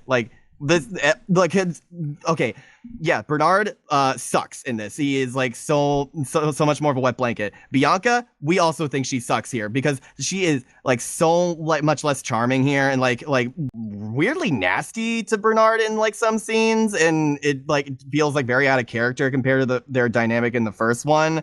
The villain, lame. We were just like so like not impressed by a lot of the like visuals, like whenever they're doing the flying scenes, the 3D backgrounds were just like not as impressive to us as all the watercolor real paintings from the first film. And just, I could honestly go on about this for a while, but like there's just a bunch of scenes that could have been cut, like the animals that they meet in the cages, like all those characters could have been cut from the film and it wouldn't have changed at all. And I genuinely like need to make an analysis video on this thing, like breaking down like why I just cannot get behind this film, and yeah. Well, yeah, I kind of get that, but I also respectfully disagree. My definition of a legacy sequel, a sequel that comes out about 10 years after the first one, in which the passage of time is a key theme. A lot of those are more remake or homage than straight up sequel. Rescuers Down Under has a lot of that stuff, and it follows a lot of the same beats. I think it being a legacy sequel might have ruled against it. I really also like Wilbur, like the albatross voiced by John Candy. Like I thought he was like a lot of fun too. Well, yeah, he was fun too. I liked him. I liked him a lot. Orville didn't get enough screen time. Wilbur felt more fun, more genuine. It helps that John Candy is just like a naturally charismatic actor in general. Definitely. And yeah, like I love how at first he was afraid to go out in the winter storm, but as soon as he found out a kid was in trouble, he said yes to help him instantly. I'm like, that's John Candy for me. Like, right. Yeah. Right, yeah, but also I brought up Caps because The Odd Ones Out mentioned it through his history of animation. He's like, this is why there are no cells of Joanna.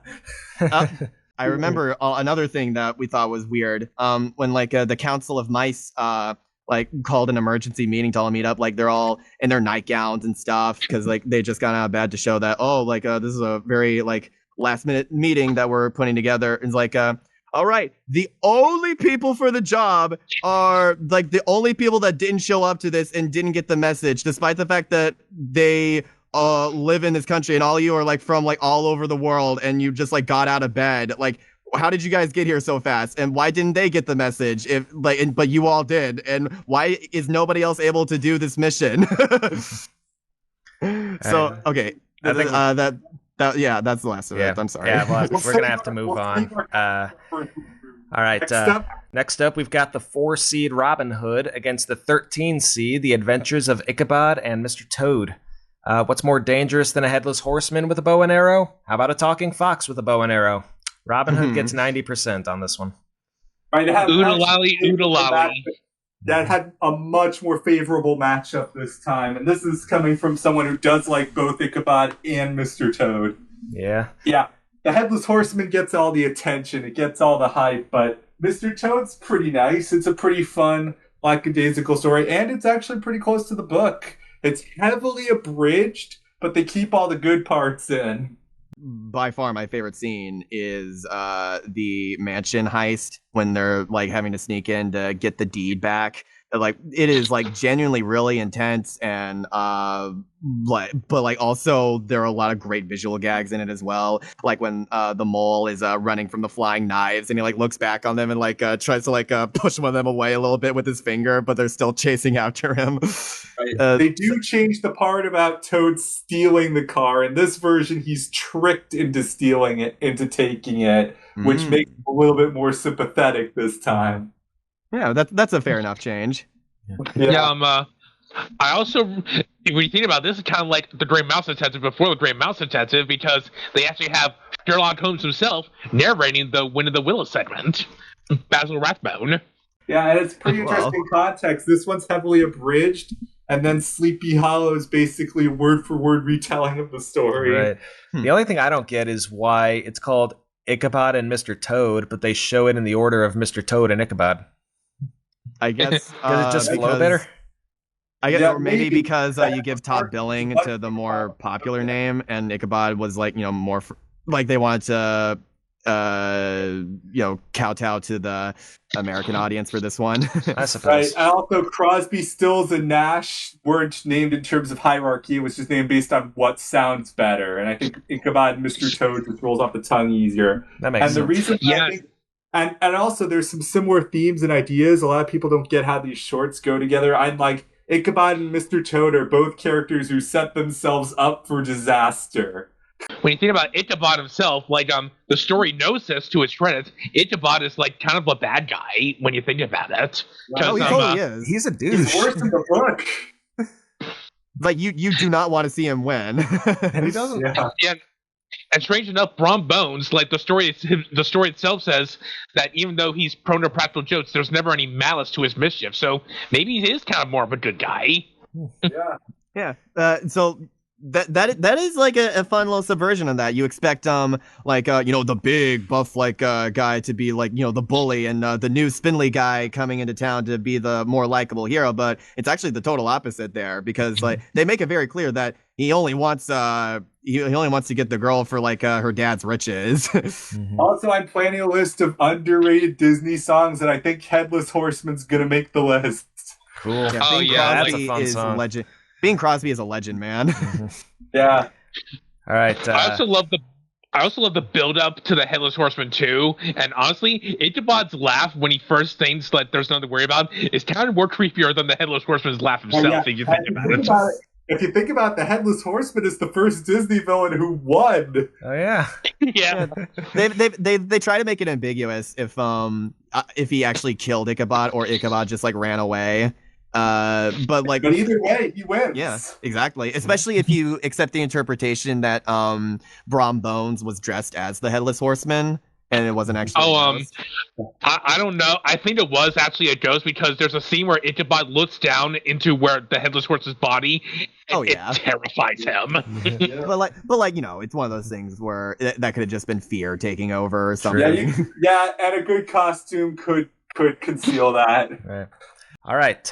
We've got the number 3 seed, Snow White and the Seven Dwarfs, against the 14 seed, Fun and Fancy Free. Disney's first against one of Disney's worst. Snow White gets 93%. Out. I have a soft spot for Fun and Fancy Free. Its message kind of got me through 8th grade, which was the worst school year for me. And a message of trying to look on the bright side and just try to be a happier person. And it also introduced me to Jiminy Cricket. I grew up with the Bondo VHS at first, and that's where I first met one of my favorite Disney characters. There's a funny line about that. Yeah, 8th grade. Oh yeah, that's true. Of course. I can't get over the fact that there's a mainstream Disney film that where there's a song all about how, oh man, it's so much fun slapping the crap out of your partner. This is awesome. Right. And this and the Muppets are probably the only way that younger generations know Edgar Bergen. Talented man, but he was not a good fit for this. It was kind of awkward. Oh, you know what? I wouldn't be surprised if that design is what inspired Slappy for Goosebumps. Oh, definitely. That's old school ventriloquism, baby. Yeah. I've just got nothing to add to this one. I just think it's one of the most boring Disney movies. Yeah. Even the individual segments, of which there are only 2, neither of them really got any reaction out of me. Mickey and the Beanstalk's okay, but contrasted to Bongo, it might as well be a classic. Just watch the Wonderful World of Disney version instead. This one's mostly forgotten, aside from the transparent bread slicing. And to be fair, that's a really good visual gag. Yeah, but I don't blame it for that. No, I will say though, it is pretty cool. Outside of Goofy, who Pino Colvin, who voices Goofy, and also two of the dwarves. Billy Gilbert, who voices Sneezy, also voiced the giant. He's the only other dwarf actor to voice. He was a radio actor known for his ability to comically imitate a sneeze. Yeah, he's the only other Seven Dwarfs actor to play another Disney character, which I think is pretty cool. Neat. Yeah. That's a really I love that idea of I'm typecast as the sneezing guy. Oh, by the way, Billy Gilbert. I also love his collaborations with the Three Stooges. He's that iconic clip of him being like, "You are pigs," and they throw the pineapple and just very daintily follows him off screen. Right. But I think that's all I have to say about Fun. Right. Yeah, that's good. All right. We've got the number 6 seed, 101 Dalmatians, versus the 11 seed, Atlantis: The Lost Empire. And Atlantis won this one with 76%. So you'll go to bat for this, but not Treasure Planet. What are you people doing? Oh well. We'll talk I'm proud of Atlantis. I honestly really adore 101 Dalmatians. I enjoy Atlantis, but 101 Dalmatians is a classic to me. Yeah, for me, this was a big upset because 101 Dalmatians made the Sweet 16 last time. I know. Yeah, I made it no secret. 101 Dalmatians is my favorite Disney movie from like before 1970. Like out of all the old school films, The Walt era. Yeah, like though it is like probably still number one for me. So like, that entire third act when they're trying to escape the house, that's genuinely really tense and kind of and then suspenseful. like that whole scene of them like going one by one into the truck. And it was like, Jasper, you don't suppose maybe they disguise themselves? Hey, you're right, Horace. Dogs is always covering themselves black. You idiot! I love that. I love that so much. People love Cruella de Vil, but honestly, Jasper and Horace they steal the show for me. Right. Yeah, and I love just how absolutely batshit crazy Cruella gets at the end as her car. Even her car, yes, yeah, her car gets like just as crazy as her visually. Right. My favorite is when Cruella just breaks down screaming herself. Horace and Jasper don't even give a shit, and they're just like, shut up. Yeah, they're just so done with her. And this was one of the first Disney movies to get a live action remake, and it was surprisingly decent. Yeah, one of the better ones. Like they actually was it the first one where it's like No, Jungle Book was the first. The main character was making a video game, and it looked like way too high tech for video games at the time. Yeah. And they even made like an actual video game version of it, and it looked nothing like the movie, obviously. Right. But I always find stuff like that funny. Yeah. Moving on. Not understanding video games. Yeah. Moving on. Like that one. All right, moving on. We've got the number 7, Lady and the Tramp, against the number 10, Sword in the Stone. Despite the fact that Merlin's become kind of an internet meme, it wasn't enough to give it the victory, because Lady and the Tramp got 75%. Right, as the world-leading expert on Sword in the Stone, either you'll get its vibes or you won't. And I kind of respect that. I love Merlin. I love his relationship to Archimedes. I love how good an educator he is who actually cares for it. I kind of get if you expected something more action-packed and more in line with that. But this is another one that's just vibes. It was also my grandma's favorite Disney movie, so that's shout out. I do want to give credit to the Madame Mims fight scene. That was legitimately creative, and the way that Merlin wins through a biological warfare. Yeah, that was so underhanded, but so. No, that's the thing. Cheat the cheater. If you cheat, I'm gonna cheat right back. Hell yeah! Like honestly, everything about Madame Mim was just great too. Like she's pretty much like the Disney version of Witch Hazel from Looney Tunes. Like she's just such a blast. Yeah, that's a good comparison. She's great. Merlin's great. The stuff with Arthur, I just really don't care about. Yeah, that's good enough. Also, again, it's one thing where you'll either get into it or you won't. Either way, it's fine. And it's also the first Disney film with songs by the Sherman Brothers. That's something to keep in mind. Oh yeah, that is. Yeah, okay. Sword in the Stone is the one I usually see either at or near the bottom of Disney lists or at or near the top. It's very rarely middle ground. Gotcha. Interesting. For me, I would consider it middle ground. That's cool. Yeah, it's not one of my all-time least favorites, but not one that I visit very often. Yeah. I do have a bit of nostalgia for it because we put that film on sometimes in class when I was in 4th grade. It was like your substitute teacher movie where the substitute didn't have anything to teach that day, so you just watched something. Well, it was a bit more involved than that because for like 4th grade, what my old like school did for that particular year was that everybody would it was medieval themed, and we did a lot of like medieval research and projects. And that's cool. That's cool. Neat. I did I got the most points out of everyone, and I was like the king. I was crowned the king of the feast. What project did you do? But basically we did like a bunch of different things, and you're like, you can, if you making a weapon gives you like 500 points or something, like doing various essays about a medieval topic gives you 100 points for each one. I gamed the system by just writing a crap ton of pieces, and I was like, hey, you said like these are each like 100 points, so I'm just gonna make like 18 of them, and that's how I got the highest score. Wow. Nice. And They're like, well, I mean, yeah, you're technically following the rules, so yeah, you win. We're probably gonna make like an addendum to the rule next year so that people don't try to game the system like this again. Wow, But, you have to do something really special to get a new rule. yeah, it became like the inanimate rule or whatever. Right, Wow. cool. But anyway, one more matchup. All right, finishing off Class C, we've got the number 2 Fantasia against the number 15 Moana 2.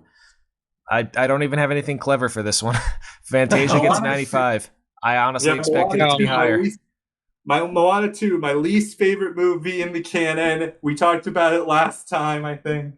So I had to straight up play Fall Guys with Moana 2 in the background because I was so uninterested and I needed something to keep me engaged. Yeah. Yeah, like that. You know how, hey Nick, you know how you said Frozen 2 is the most movie ever? That's how I feel for Moana 2. I think I said that. Yeah, I'm you did say sorry. that. Yeah, sorry about that. Fitting that it would be another sequel, like modern sequel, to do that. Yeah. it did more than Frozen 2, but Moana 2 is in the similar camp of being a very big billion-dollar movie that nobody talks about. Yeah, no one's gonna remember this. I don't even think the live action remake is gonna make people reevaluate this one. That's just so Tamatoa gets to shine in Moana 3. Mm-hmm. Yeah. All right. So that wraps up Class C. Let's move on to Class D. So we've got the number 1 seed Aladdin against the number 16 seed Wish. You know how Aladdin had 3 wishes? Well, that's 3 times the wish power of Wish. And this was the biggest margin of victory. Aladdin got 98% of the vote. Mm-hmm. Man. That Glad did to be a not part of surprise it. me. Exactly. That did not Disney surprise me really- in the slightest. Disney really messed up on their centennial. This was supposed to be their big comeback. And this is another case where the movie that was planned was better than the movie we got. Yes. Like outside of live action remakes, I would argue that Wish, at least like when you're going off the internet, is by far the most hated Disney product that has come out in a long time. At least like not including live action remakes, it is way It's up not there. as bad as Moana. It's not as bad as Moana 2, but I still don't really care for it. I think a lot of it comes down to the songwriting. The best song in this movie is At All Costs, the demo. You know, can we just all agree that Once Upon a Studio is the better way to celebrate 100 years of Disney? Oh, for sure. Oh, absolutely. Totally. And Zootopia 2, which we'll get to later, could also foot that bill because it was about 100-year celebration. Mm-hmm. Oh yeah, that's funny. Yeah, but I think we can all just write Wish off. So at least Chris Pine seemed to be having fun with the role. I suppose. All right, moving on. We've got the number 8 seed Dumbo against the number 9 seed Encanto. We don't talk about Dumbo, no. Or at least we won't after this. Because Encanto got 84%. Right, yeah. Poor Encanto, Dumbo. the first movie that was not in Mouse Madness 1 that pulled off the win. True. This was one of the posts that was actually very difficult for me because like I legitimately love both these movies, and some days I'll like this one film more, and other days I like the other film more. So like it was legit hard for me to choose. Mm-hmm. Yeah. Well, just be glad you didn't have to be the deciding vote.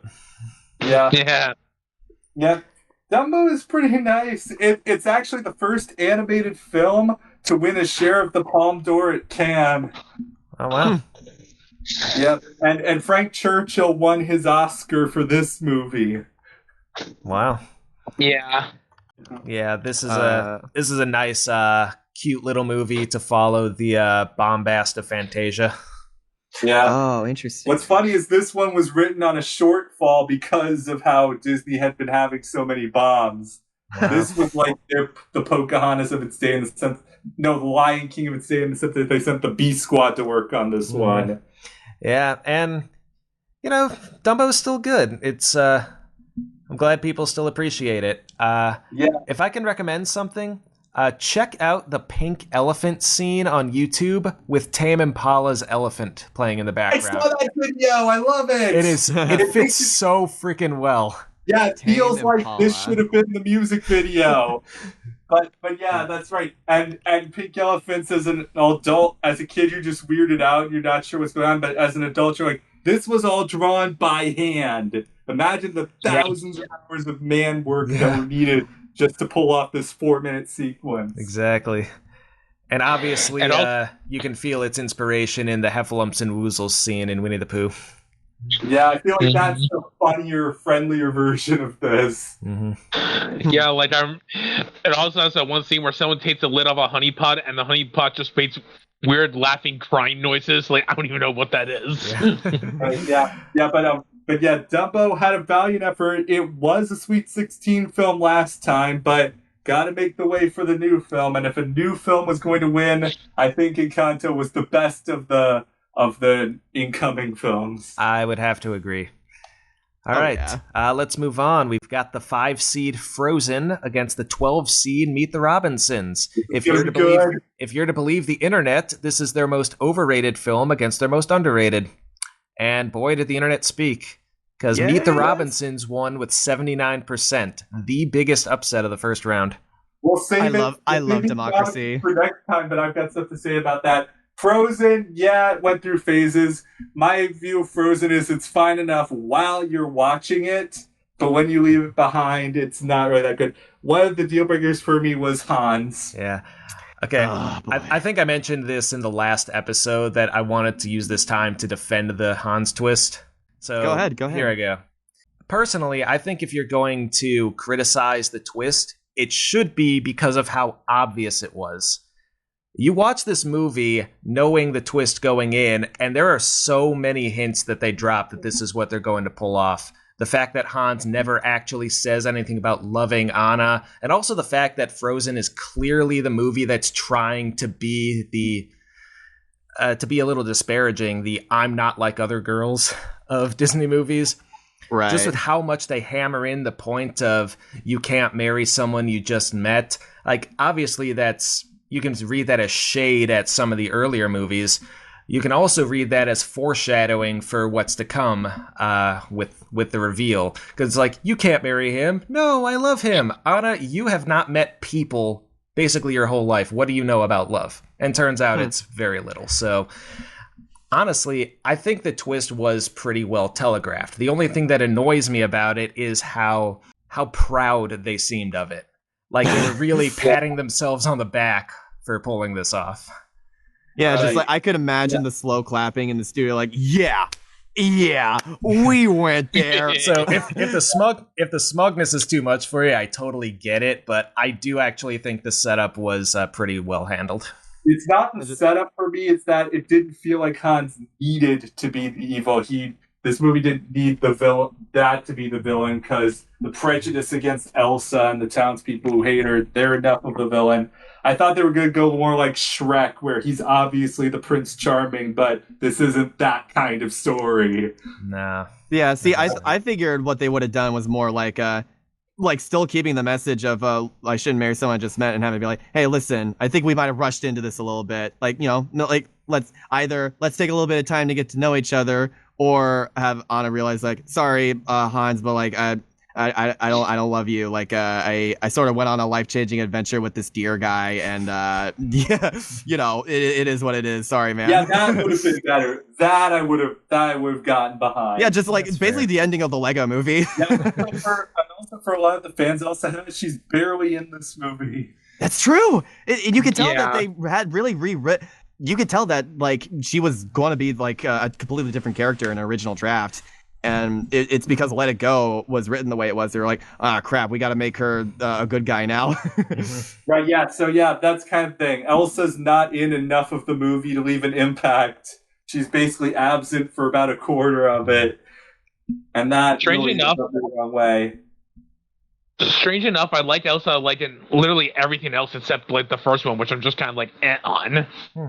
Interesting. Yeah, I thought Elsa was likable in like that short about Anna's birthday, and there's like she's like trying her best to make it a fun birthday party despite the fact that she's really sick. Yeah, and she's also kind of a grounded one. She's a voice of reason in Olaf's Frozen Adventure. Yeah, like Olaf's Frozen Adventure is one of my favorite holiday shows. It's easily probably my favorite thing related to Frozen. Isn't Discord in that? special. Yes, yes, he Yes. is. Yeah, awesome. One final fun fact before we move on. The first time I saw Frozen was because my school had gotten canceled because it was too cold. Hey. How about that? Yeah. Anyway, next one. All right. Next, we've got the number 4 seed, Zootopia 2, versus the 13 seed, Oliver and Company. It wasn't Oliver and Company, it was Hops and Wild. Zootopia 2 wins with 81%. Yeah, we're saving thoughts for Zootopia too because I have a lot to say about that. But Oliver and Company, yeah, it's basically just a movie. It's not even a very good adaptation of the Oliver Twist story. Yeah. The Oliver Twist story is about the plight of the poor, and Oliver gets adopted by a well-to-do family. He's not really struggling too much. Yeah, it's like kind of missing the entire point. I get what you're saying. At least we've got Billy Joel and Huey Lewis.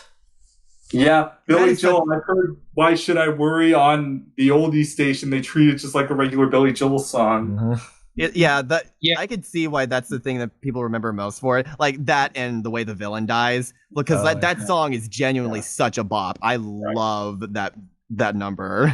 Yeah. Also, this is Dom DeLuise's only Disney credit. Oh, wow. Oh, interesting. He's pagan. Yeah. About that.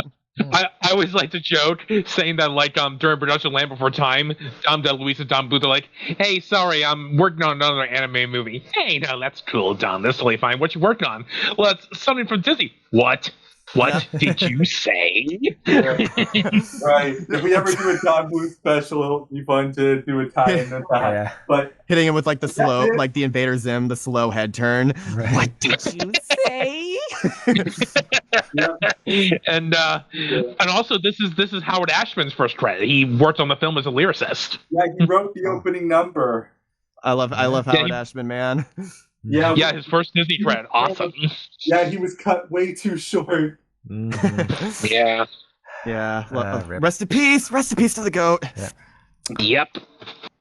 All right, moving Yeah. on. We've got the number Yep. 3 seed, the Jungle Book, against the number 14 seed, the Black Cauldron. Oh. And Ah. yeah, Jungle Book took 94% of this one. Yeah, I'm I just like- gonna say it's Black Cauldron, bad movie, but it's also one I kind of respect because it's at least unique. Disney hadn't done high fantasy before, and that was just starting to be the thing. So they kind of pushed the envelope, and honestly, I kind of go in for that. Yeah, sure, it's kind of boring, and they really wasted a lot of the characters and the potential of the source material, but they tried. They really tried. Didn't the guy from Ninja I Sex will- Party say this is his favorite Disney movie? I was just about to say that. That was actually what I was gonna say. Right now, this movie's biggest claim to fame is being Dan Avidan's favorite Disney movie. Yeah. I cannot believe you soul read me on that one. Ben Strider also liked it. I don't know if he called it his favorite, but he did like it. No, like Dan Avidan loves the Black Cauldron. Like he straight up said that even the girl in this is his favorite Disney princess. I love Dang. it.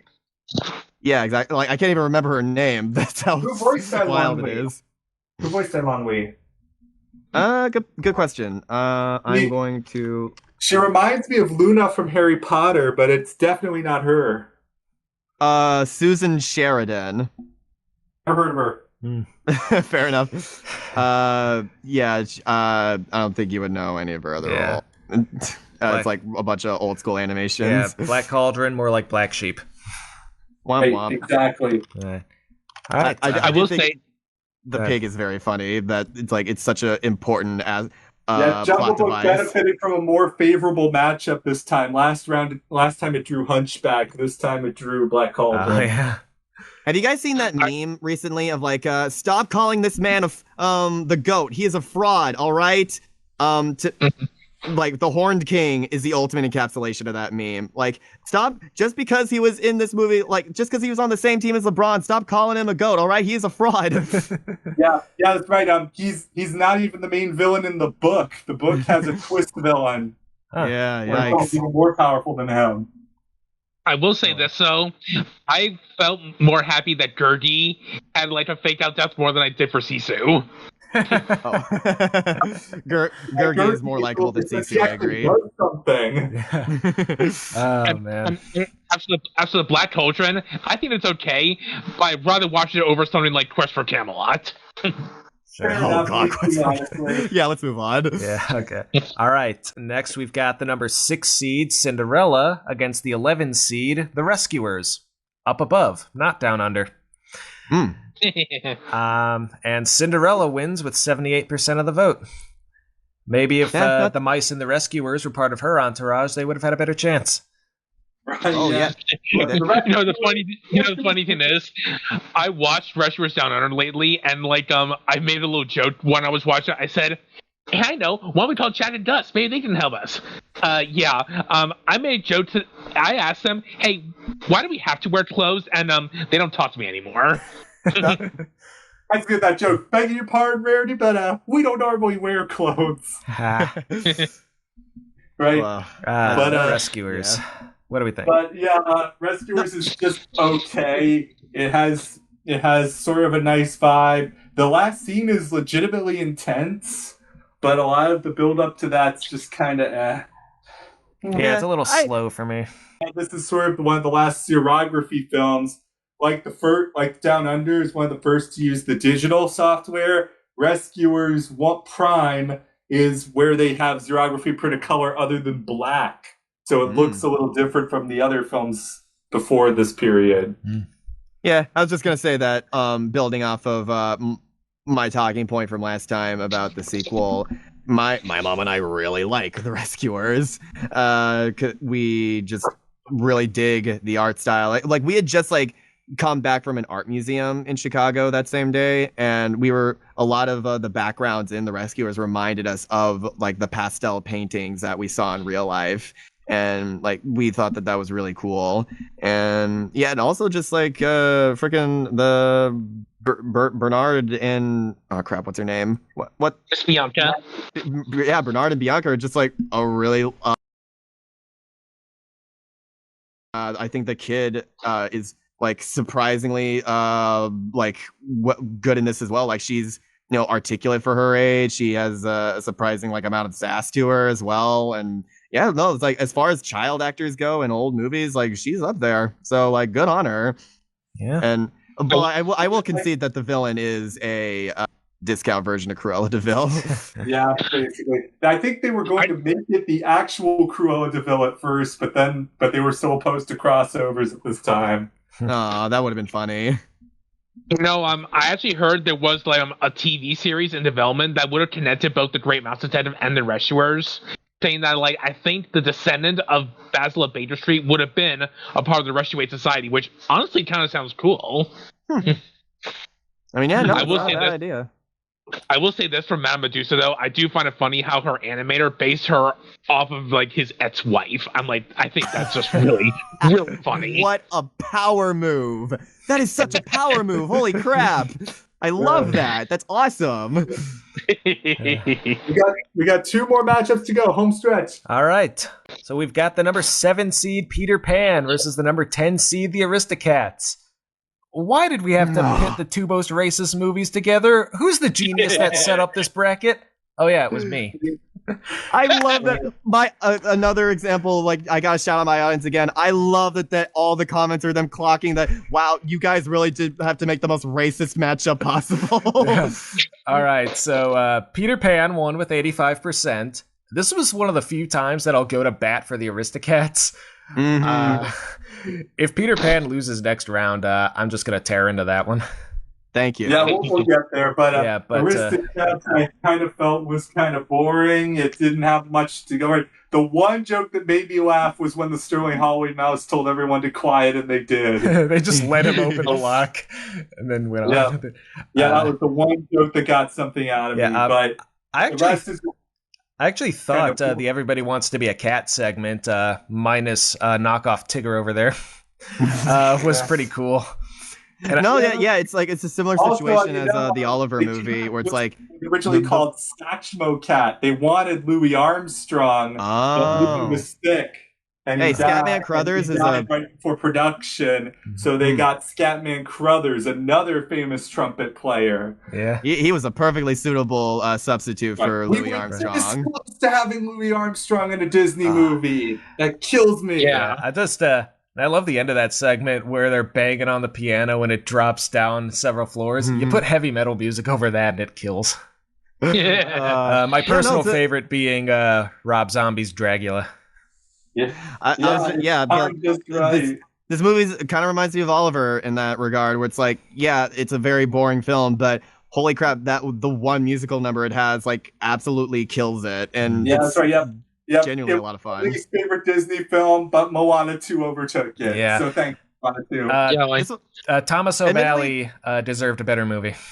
Yeah, that's true. Admittedly, this one also does have like a nostalgia connection to my family because my mom likens all three of the cats to myself, my older sister, and my younger brother. And she's like, yeah, all these cats act exactly like you guys. Like I can like to a T, they're your personalities. I can imagine you guys in them.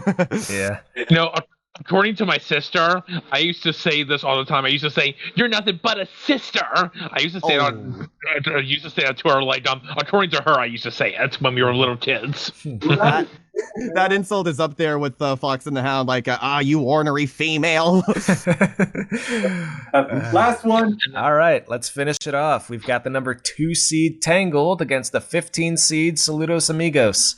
Unfortunately, I had to cut the voting on this one short so we could record it in time.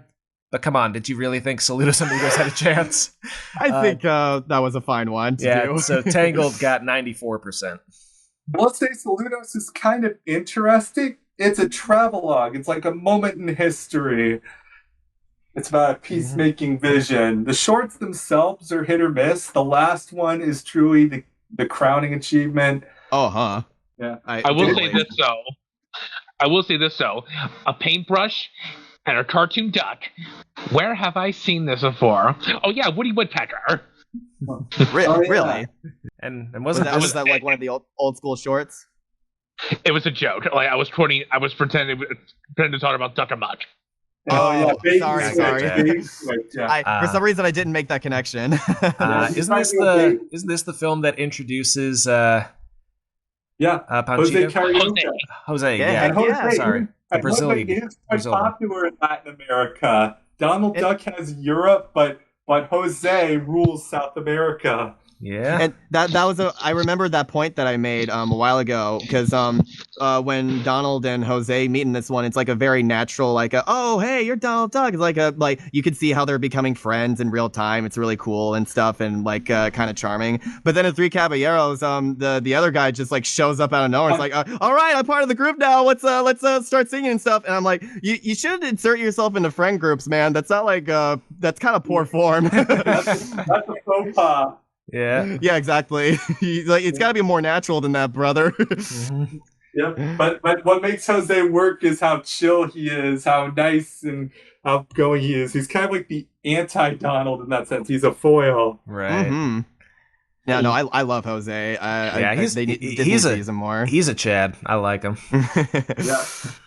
All right. So I think that's all I got to say. Yeah. All right. Yeah. So that's all the results of round 1.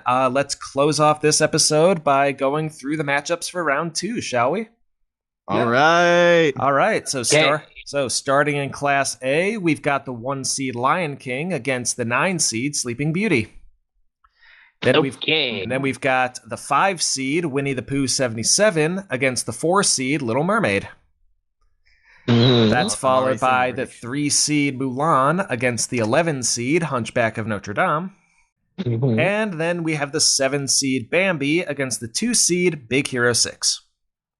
All right. I'm very curious about that one. That's going to be the ultimate battle of old school art versus new generation storytelling. I think I'm very curious. It's going to be interesting too. 2 nostalgic classics that we get to see when we're young.